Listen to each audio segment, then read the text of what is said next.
4 years ago, Mitt Romney got 93% of the Republican vote, but the Republican Party has been deeply divided over Donald Trump, and his support within the party has been lagging. But that's been changing.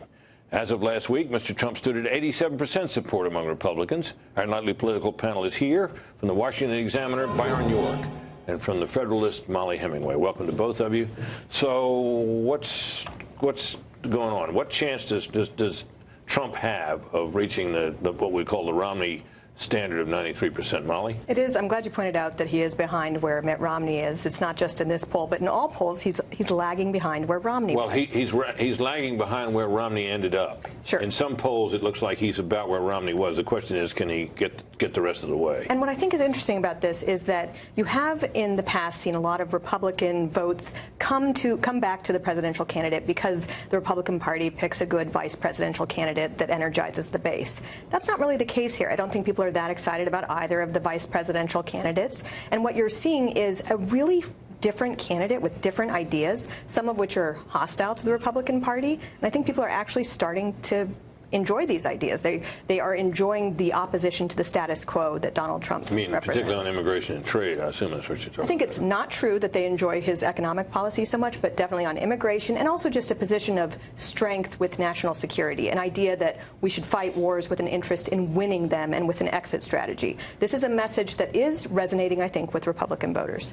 Byron? I think Republicans actually are coming around. I think certainly at the end of the primaries and even in the convention, we saw some of Trump's Republican support numbers in the high 70s, which was that was a big gap between what Hillary Clinton had with Democrats. Right. Now, in this poll that you just mentioned, that had Clinton at had Trump at 87% with Republicans, the same number had Clinton at 89% with Democrats. So roughly the same. I think as the race becomes more and more a binary contest, it's been that way for a while, but it's becoming more so every day and will really be that way when people see just Trump and just Clinton together on the debate stage.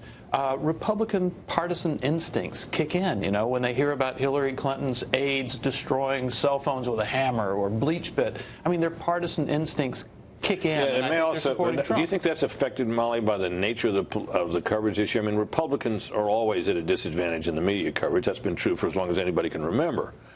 This year strikes me it's deeper than that. It's reached an all-new level, and that is one of the interesting things about why Republicans are coming back to Donald Trump here. Everything that people are highlighting about the problems with Donald Trump, you look at who his opponent is, and he doesn't look so bad. They say, oh, Donald Trump is a liar. And that's true. He's lied about many things. He gives conflicting information on pretty much any issue he talks about. He's literally running against Hillary Clinton, who's got a reputation with dishonesty and a certain lawyerly approach to how she talks about things. Doesn't make him seem like a particularly bad candidate. This week there's been a big push to point out problems with his foundation. And that's certainly true. That there's been very good reporting on this done at the Washington Post. At the same time... Just mention some of the specific things that have been noted, that he paid, what, there might have been something illegal about a purchase of a piece of art that then went back to the Trump to the Trump family or to Trump interests.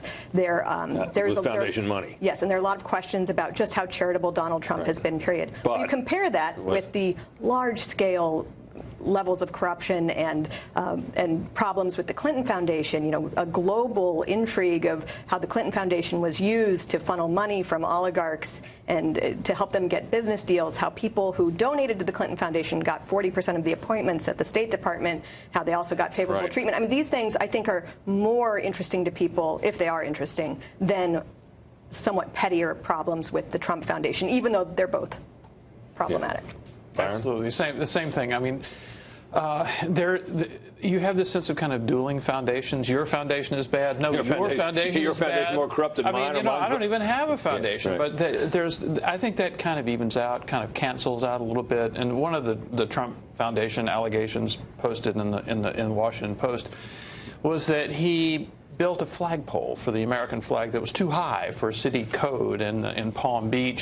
He was fined a large amount. The fines went up to about $100,000. They settled with an agreement that he would give $100,000 to a veterans charity, which he did, but he did it through his own charity, with his own charity's money and not with his personal funds.